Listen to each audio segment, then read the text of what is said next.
ये क्लिप है मध्य प्रदेश के जिले मंदसौर की, जहां पर एक दंपत्ति ने चप्पल निकालकर वहां के डिप्टी कलेक्टर की पिटाई कर दी।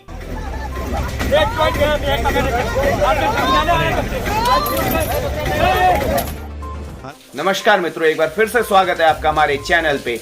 और आज की इस वीडियो के जरिए मैं आपको कुछ आईपीसी की कुछ इंपॉर्टेंट धाराओं से अवगत कराना चाहता हूं। तो ये जो आपने क्लिप देखी अभी, ये क्लिप है मध्य प्रदेश के एक छोटे से डिस्ट्रिक्ट मंदसौर की।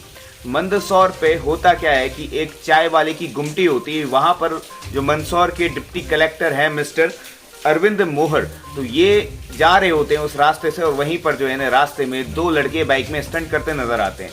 अब ये सर उतरते हैं नीचे और उन लड़कों को समझा ही रहे होते हैं कि इतनी देर में चाय की जो गुमटी वाले दोनों दंपत्ति होते हैं, ये दोनों हस्बैंड वाइफ जो होते हैं, जिनका नाम है मनोहर झरिया और भावना झरिया, तो ये दोनों आके डिप्टी कलेक्टर से उलझ जाते हैं। अब ये उलझ जाते, तो जब ये उलझे होते हैं, इन्हें मालूम नहीं होता कि जिससे ये विवाद कर रहे हैं, या नौबत यहाँ तक आ जाती है कि ये लोग हाथापाई करना शुरू कर देते हैं। और इनको बिल्कुल भी ये बेखबर होते हैं, इन्हें बिल्कुल मालूम नहीं होता कि ये जो है हमारे शहर के, हमारे क्षेत्र के डिप्टी कलेक्टर हैं।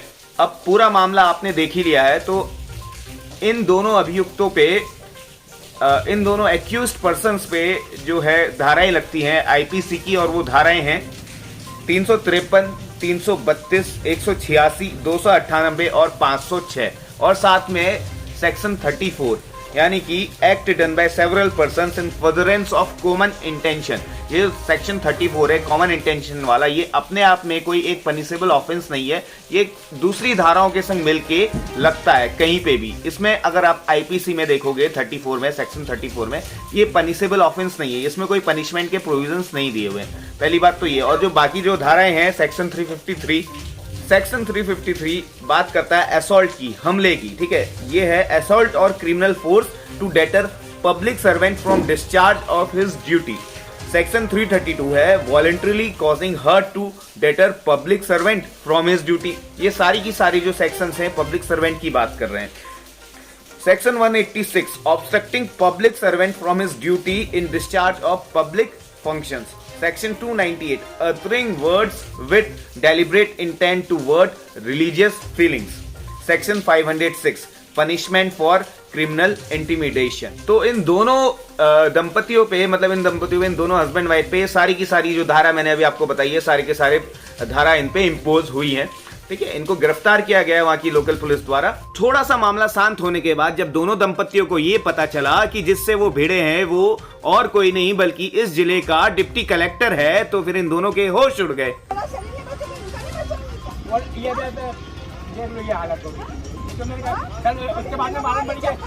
महिला ने चप्पल उठा के डिप्टी कलेक्टर को मारना चाहा।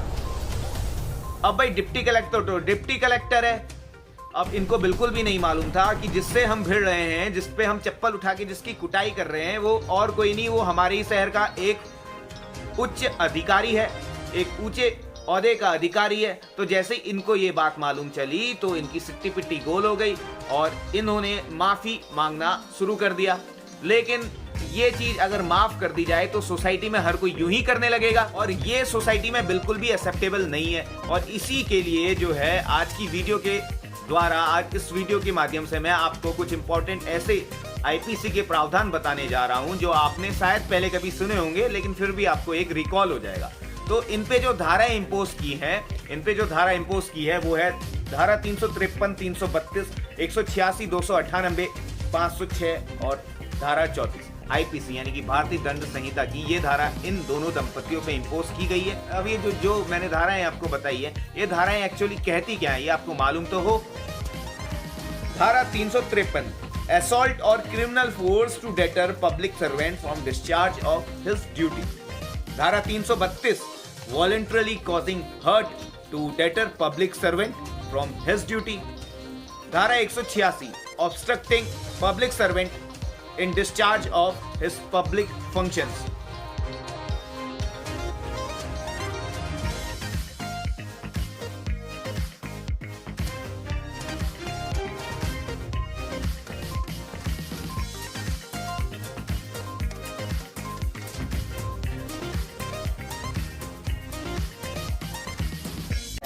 यंग लड़के की तरह स्टंटबाजी कर रहा था और साइड न देते हुए, तो मैंने उसको स्पीड लेकर उसको रोका, उसको थोड़ा समझाइश दी, थोड़ा डांटते हुए।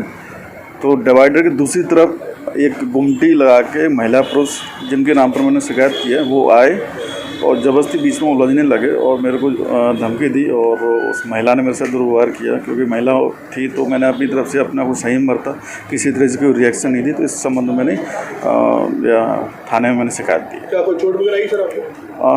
ऐसी गंभीर चोट तो नहीं आई है, बट इन्होंने एक जो बदतमीजी थी, महिला ने अपनी स्लीपर निकाल कर मेरे को हिट करने की कोशिश की।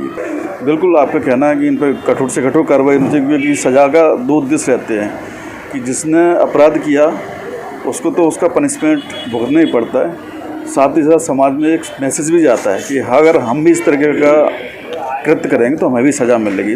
तो इससे एक सामाजिक अनुशासन बनता है समाज में और कानून व्यवस्था के लिए ज़रूरी है इस तरह।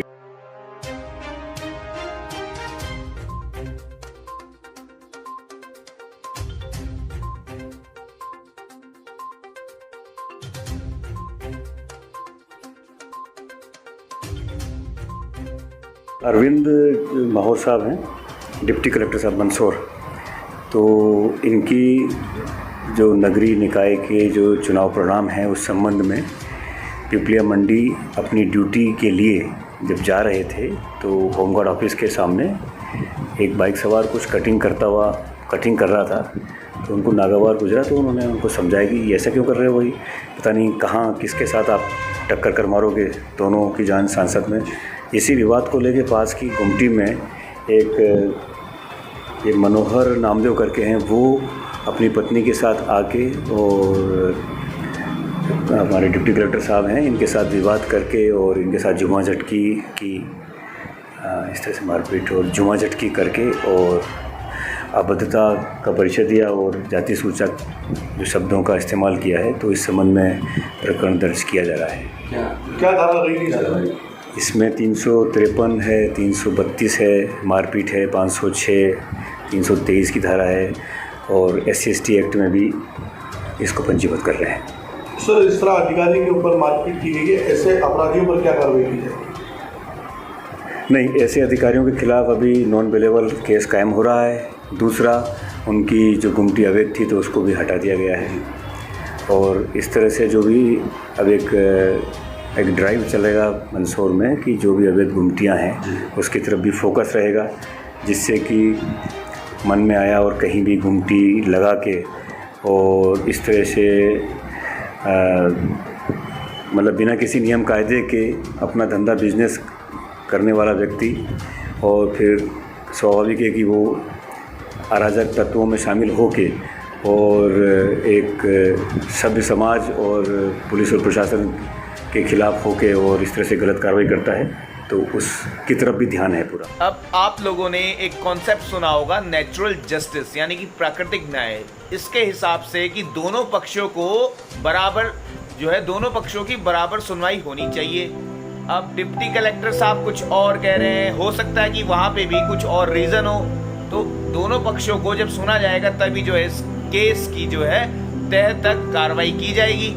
अब ये तो यही बताएंगे, रिपोर्टर्स जाएंगे इनके पास कि क्या हुआ है ना, तो ये सब जो है तभी पता चलेगा कि क्या एक्चुअल में क्या हुआ वहाँ पे।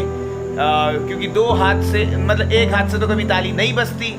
तो आई होप कि आपको ये मेरी बनाई गई ये छोटी सी रिपोर्ट आपको पसंद आई होगी, और अगर आई है तो प्लीज़ इस चैनल को सब्सक्राइब कर दीजिए और साथ में लाइक कर दीजिए और अपने दोस्तों के संग इसको शेयर कर दीजिए guys. Thank you so much for watching.